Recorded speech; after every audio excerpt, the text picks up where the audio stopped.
Hello, welcome back to another video.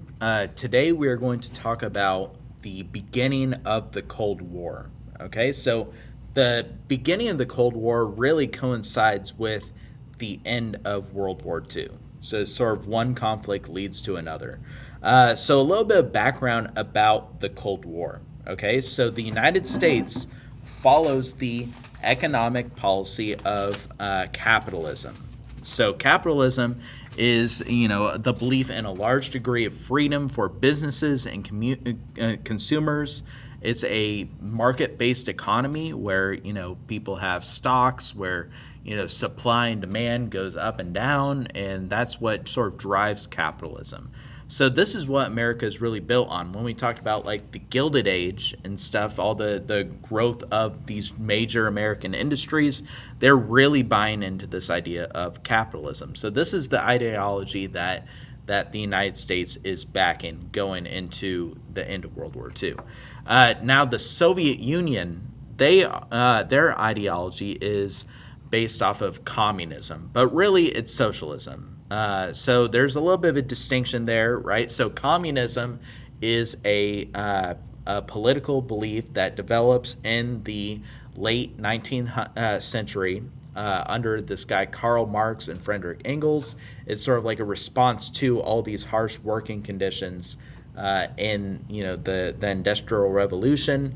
So they write this book, the Communist Manifesto, saying that eventually these workers that are getting mistreated, they're going to rise up, overthrow the business owners, the bourgeoisie, and they're going to redistribute all the wealth because the bourgeoisie, the rich business owners, they owned all the wealth, right? So once the workers rise up, they're going to redistribute that to everyone. They're going to get rid of private property, and everyone's going to become truly equal. So this is what we call true communism.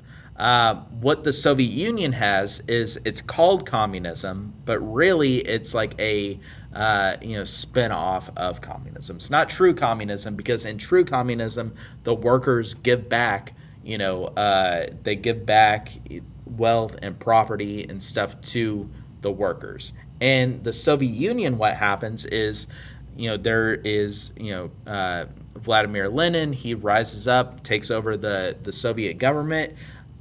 But instead of redistributing wealth to everyone else, the Communist Party of the Soviet Union just sort of keeps power for themselves. So this is what the Soviet Union is going into. The government controls everything. There's one party, that is the Communist Party of the Soviet Union.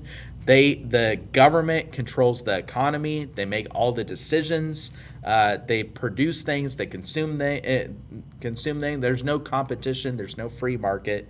So it's sort of like the polar opposite of the United States and their capitalistic beliefs. So at the end of World War II, right, this is the most devastating war the modern world had ever seen.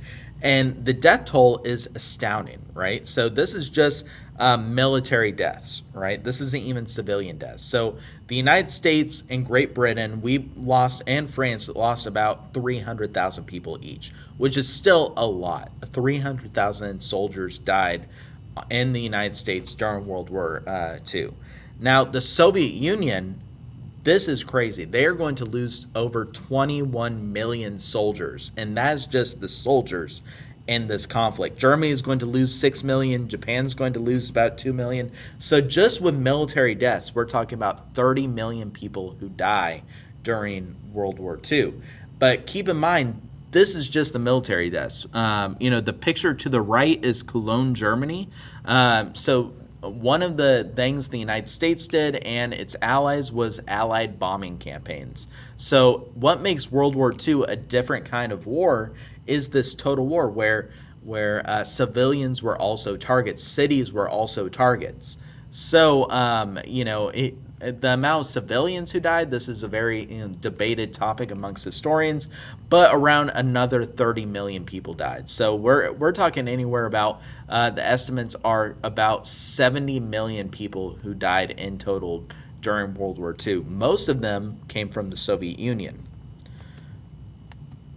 So this is a picture of a church in Hanover, Germany. So while I was in college, I did a study abroad in took a semester in Germany where I got my minor in German. One of my friends that I grew up with lived in Hanover, Germany. So she was like, "Hey, come see, my town that I live in. I'll give you a tour." I like history tours, so I got on a train, went to go visit her, and she walked me around Hanover. And one of the places we visited was this church, right? So this church had been around for like 1,000 years, right? It was built, very long time ago in the Middle Ages and stuff. So when one of the Allied bombing campaigns happened, right? Hanover is getting bombed by the Allies. The people of the city is like, okay, we need to seek shelter. So where should we go? We should go to a church, right? So they go into this church seeking shelter. They're praying and stuff, and an Allied bomb lands directly on the top of this church and kills most of the people inside. So the outer shell of this church is sort of a reminder of the devastation of World War II on these cities. So pretty crazy that some of this stuff is still around today. All right, so even before World War II ended, the Allies knew that the end of the war was in sight. Once the United States got involved into World War II after Pearl Harbor, after the success of the D-Day invasion, Germany was on the defensive. They knew that that the end of the war was in sight. So the Allied powers, right, England, France, the United States, and the Soviet Union all get together to discuss what is the world going to look like after World War II, after Nazi Germany is defeated. So the first conference that you should know about is the Yalta Conference. So this is where the U.S.'s president, Franklin D. Roosevelt, met with the British Prime Minister, Winston Churchill, and the Soviet dictator, Joseph Stalin. They all met in this town called Yalta to discuss what the post-war world should look like. So what they end up deciding is this, that Germany is going to be split up into 4 zones. At this point, Germany has been involved in 2 world wars. It's had enough, right? So Germany needs to be split up amongst the 4 Allied powers. The next thing they do is they establish a United Nations that, if you remember when we talked about World War I, Woodrow Wilson's 14 points, one of those points is that there should be a League of Nations, that instead of countries just going to war with each other, right, there should be a council of countries that sort of discuss things, negotiate in order to prevent future wars to happen.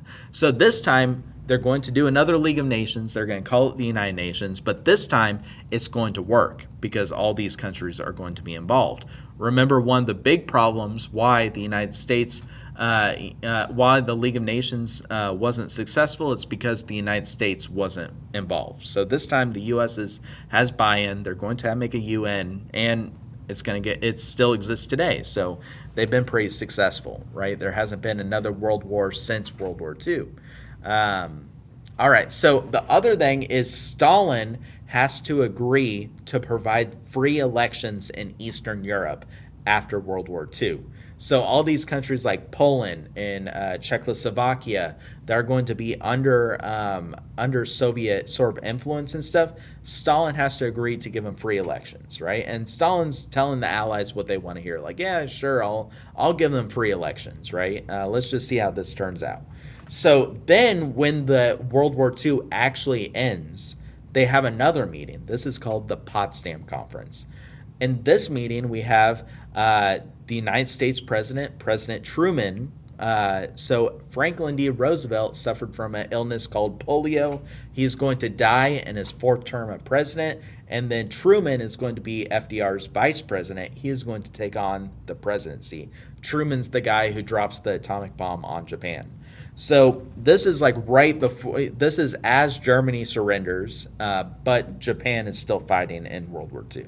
So U.S. President Truman, Churchill's still part of Great Britain, and Stalin's involved. So in the Yalta Conference, Franklin D. Roosevelt and Stalin, they've came to have like a friendship, right? Even though capitalism, communism don't flow, it's like oil and water and stuff.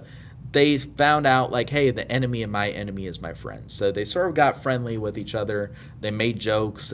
You could see in the upper right-hand corner, FDR and Stalin are sitting right next to each other. They had a mutual understanding. Now, Truman is this new guy. Stalin doesn't trust Truman. So in this meeting, right, Stalin had Soviet spies in the Manhattan Project, the project that develops the atomic bomb that we're going to drop on Japan. So Stalin knew that Truman had the atomic bomb, but in this meeting, Truman doesn't tell Stalin about it. So Stalin knows that Truman's lying about it and keeps the secret. So there's already mistrust happening, right? You see this big point of tension, happening. So another point of tension is that, remember, Stalin in the Yalta Conference promises to provide free elections for Eastern Europe. Well, he doesn't do that, right? The Soviet Union's just basically going to make puppet states out of these Eastern European countries like Poland and Czechoslovakia. So Stalin already broke one promise. Also, remember how Germany was going to be divided into 4 zones? They're going to keep that, but in addition to that, the Allies are going to split up Berlin, Germany, the capital of Germany, into 4 zones amongst the Allied powers as well. So at the end of World War II, there's really 2 superpowers left standing. England, remember England under the Blitz, English cities are getting totally bombed. They're getting destroyed. England is barely hanging on. France gets divided. So these, in the early 1900s, France and England were some of the most powerful empires in the entire world.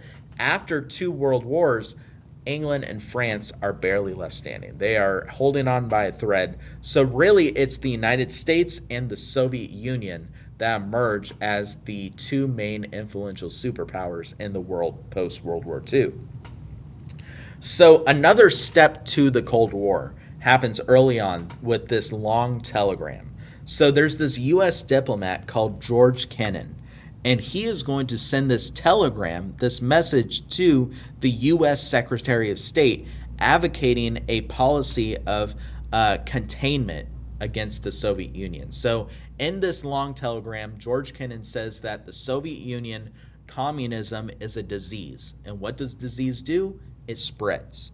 So the United States going forward needs to quarantine the Soviet Union. They need to stop communism from spreading. So this is going to be the United States' policy going forward in the Cold War, which is this policy of containment. That's a very important thing. Might ask you that on the final. What is the U.S.'s main policy during the Cold War? Containment, right? We're going to contain the spread of communism. All right. So also in 1946, there's this Baruch Plan, right? And it's named after President Truman's advisor, Bernard Baruch. And Baruch proposed that to the United Nations that the U.S., since we developed the atomic bomb, we should be the only country that has atomic weapons. Obviously, the Soviet Union doesn't agree with that, right? So the Soviet Union's like, why do you get atomic weapons? It's only fair if all of us get it. And so the Soviet Union rejects it, and this causes another rift. So we have the U.S.'s policy of containing communism from spreading, Stalin not giving free elections in Eastern Europe. We have this, the U.S. wanting to play keep away with the atomic secrets and stuff. It leads to the Cold War. So this is a picture. They called them the Big Three. This is during the Yalta Conference. You have Stalin, you have FDR, and Winston Churchill. All right, so this is a map of what Germany looks like in the early Cold War, so right after World War II. So you can see that there's a British zone in the north, a French zone along the Rhineland, this French-German border. The U.S. is going to control mainly southern Germany, and the Soviet Union is going to control East Germany. And then you can see within East Germany is the capital of Berlin. So while I was in college, I spent a semester in this town called Oldenburg, Germany, which is in what is now what was then the British sector of Germany. And I was wondering, like, while I was there, I'm like, there's a lot of British people here. I wonder why. Actually, they were just German people, but they had British accents, right? So there's still a little bit of an influence of that today. So there's more British influence in this northwestern part of Germany. Now, if you go to southern Germany in towns like Munich, right, and Bavaria, Germany, there's going to be still today a lot of U.S. military bases around there. Nuremberg, Munich, southern Germany is going to have a very heavy American influence. And a lot of these soldiers that are stationed in southern Germany, they're going to bring back these ideas of like Oktoberfest and stuff, because in southern Germany they celebrate Oktoberfest. It's not really a northern German thing, it's just a southern German thing. So actually, during the Cold War, my three uncles, right? One was in the Army, one was in the Air Force, one was in the Navy. All three of them were stationed in Germany at the same time during the 1980s. So in the same city in Nuremberg and stuff. Very cool. All right, so zoomed up a little bit. This is the city of Berlin. So Berlin is also going to get split up between the French, the British, the United States, and the Soviet Union. So the reason why we call this a Cold War instead of just a war, right, is because the United States and the Soviet Union never directly fight each other during this conflict. If they did, this would have resulted in nuclear war, and we all probably would have been dead, right, blown up. But the one place where the United States and Soviet Union actually did see each other eye to eye was in Berlin. So Berlin, Germany is going to be, really the focal point of the Cold War between the United States and Soviet Union. So one point in Berlin, right, in the occupied Berlin zone, is this thing called Checkpoint Charlie. And this is the only area where U.S. troops and Soviet troops actually, like, faced off, like, saw each other. It was a big standoff and stuff for basically the next 50 years. So if the Cold War was ever going to actually go hot, this Checkpoint Charlie would have been ground zero, right? Berlin and stuff. So if you ever go to Berlin, you could see this Checkpoint Charlie. Very important in U.S. history. All right, so remember when we talked about all these cities that are getting blown up in Germany? So most of these German cities are going to be in ruins after World War II. And many economists and historians, political figures at the time thought it would take decades to rebuild Germany, right? Because most of these cities were destroyed. So in cities like Berlin and stuff, there was actually this group of women. They were called Trümmerfrau, right? Rubble women. Because the men, a lot of the men in World War II, the German men end up dying. They were imprisoned and stuff, POWs. So it was left to the women to really pick up the pieces of this war. So a lot of these women rebuilt these German cities. So and what most economists thought would take decades actually just took a few years. All right, so Germany is recovering, one, because of these Trümmerfrau, but two, because of the United States' involvement in Europe. So there's this guy, George Marshall. He is the Secretary of State in 1948, and he is going to come up with this European recovery program. He's thinking about, okay, what is the circumstances that led to the rise of Mussolini and Hitler? Well, that was the Great Depression, this huge economic downturn and stuff. That's what's causing people to turn to dictatorships. And remember that policy of containment. We don't want people to become communists. So in order to win people over to capitalism, the United States is going to do this thing called the Marshall Plan.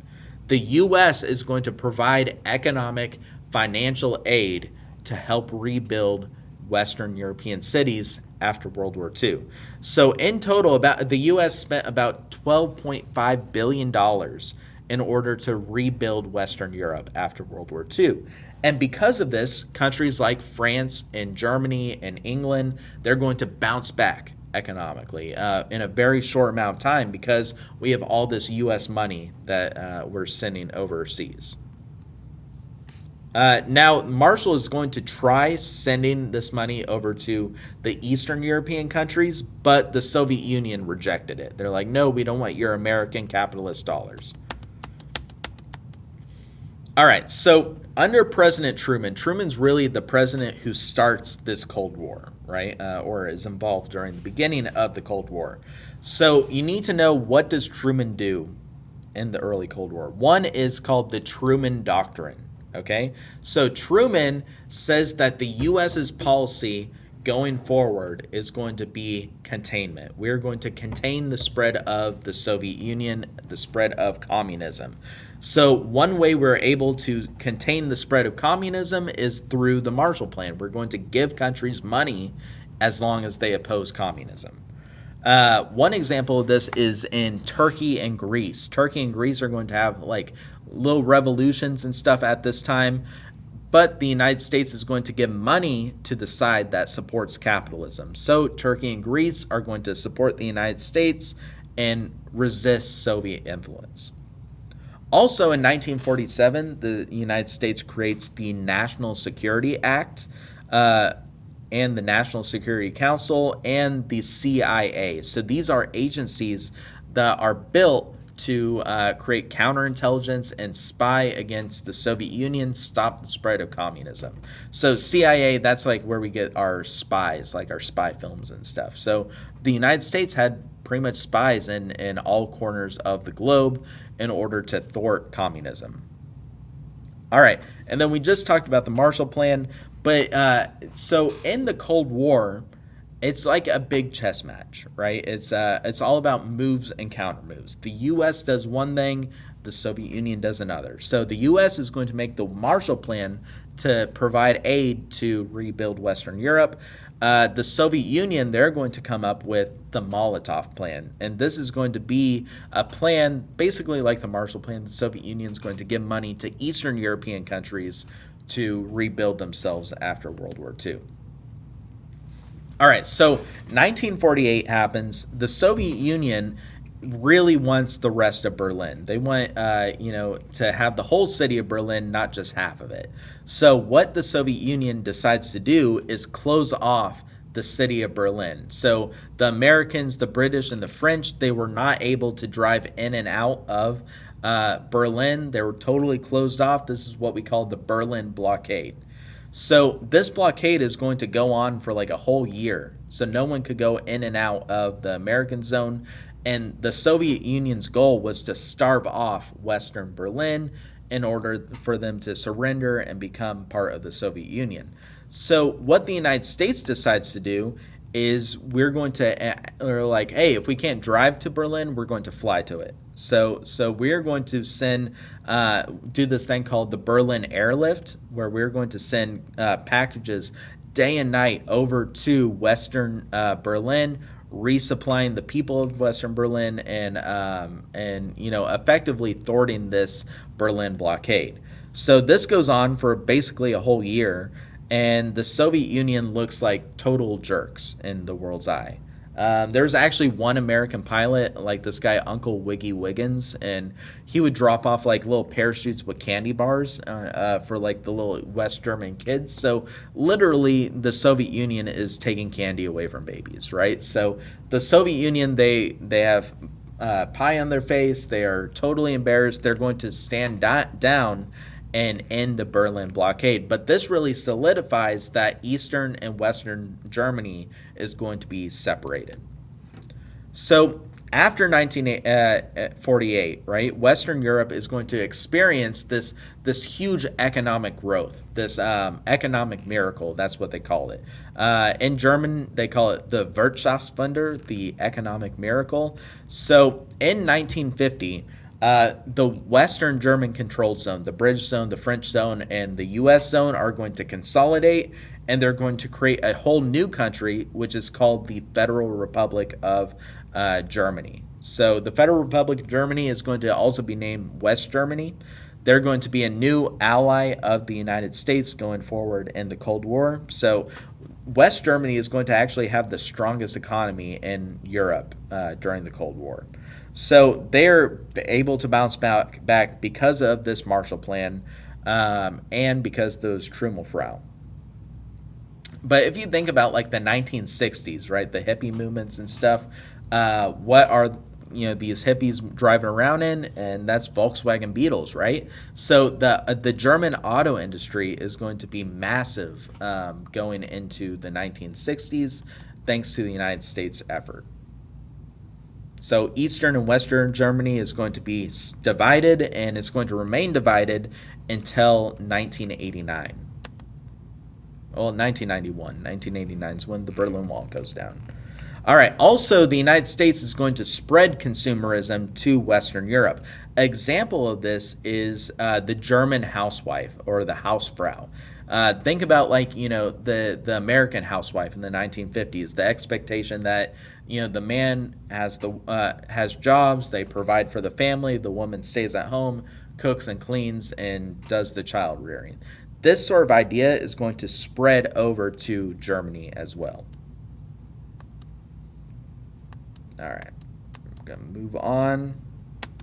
All right, so in 1946, so 1 year after World War II ends, Winston Churchill, he's no longer the Prime Minister of England, but he is a huge proponent against the Soviet Union. He wants us to continue to resist the Soviet Union. So Churchill is going to actually go over to the United States and give a speech. And this is called the Iron Curtain speech. Now, this was not a literal curtain, but this was a figurative divide. In this speech, Churchill says that an iron curtain had been descended upon Europe. And if you think, what does a curtain do? It blocks out light, right? So an iron curtain, you definitely can't see anything through it.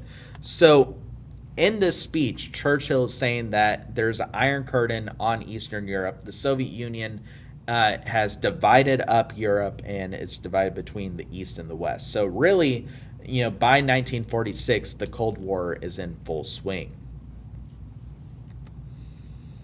All right, so we talked about containment, right? And another thing that the United States does to contain communism is it creates a new alliance system. So the United States is going to create this NATO alliance, the North Atlantic Treaty Organization.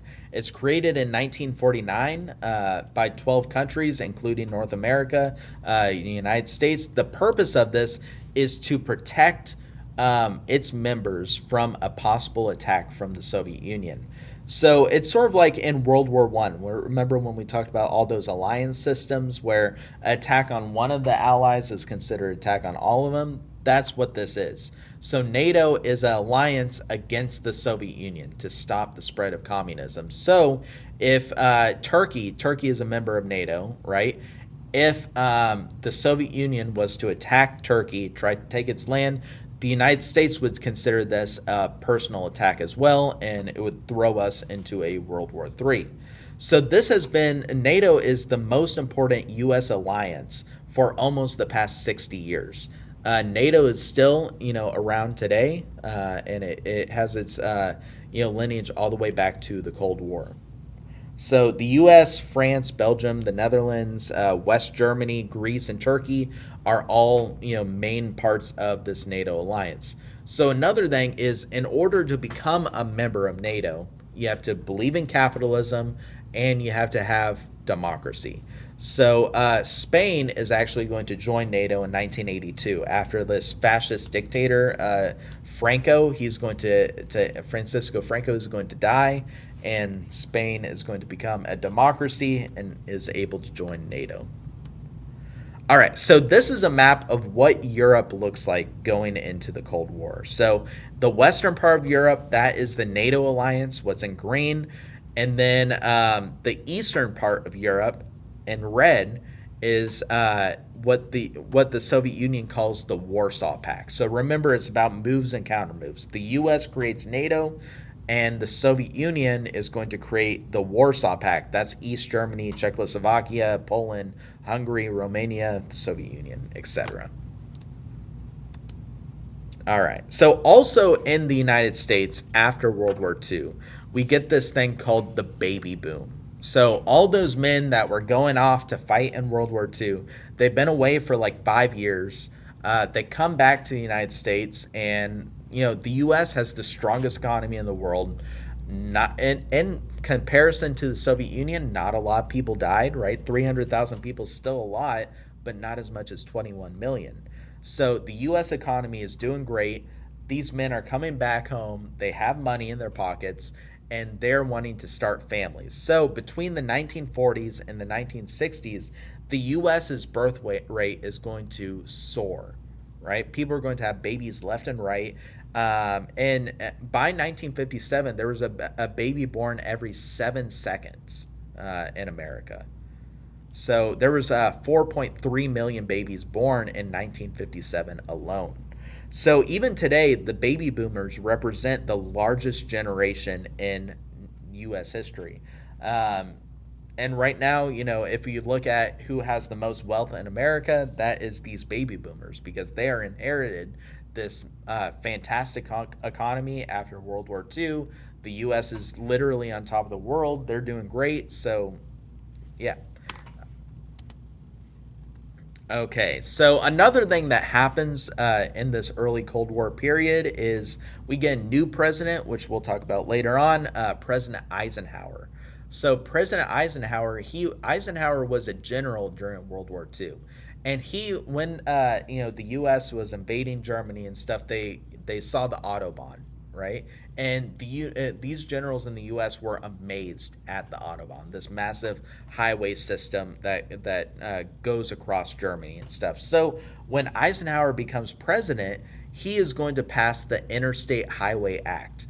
And this is going to authorize the funding of 41,000 miles of roads across the United States. This is the biggest public expenditure for any public works project in U.S. history. And so in 1990, you'll also see these signs along the road called the Dwight D. Eisenhower Interstate Defense Highway System. So you'll see those blue signs sometimes going across. So if you think about like 75 and 85 and 95, these interstates that go across Georgia, Highway 20 and stuff, these are interstates that get created under Eisenhower.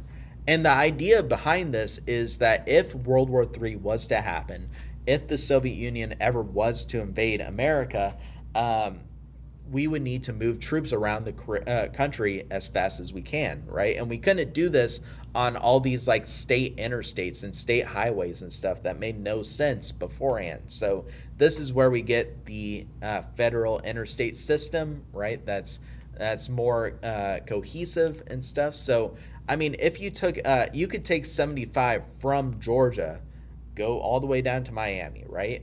Or you could take 75 and go all the way up to Canada if you want to. So the Eisenhower interstate system, definitely something that we see in our daily lives today.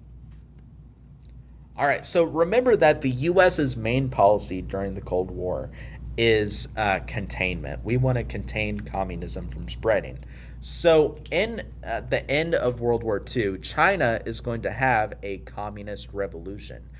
This guy Mao Zedong is going to take over the Chinese government. So China is going to fall to communism, right? And then this is what America had feared, right? They were afraid that if one country falls to communism, the rest of these countries will fall as well. We call this the domino theory. Think about like if you stack up a bunch of dominoes, right, and you knock one over, it's going to cause a chain reaction. So China is already communist. So America's like, oh man, we need to do something to stop the spread of communism.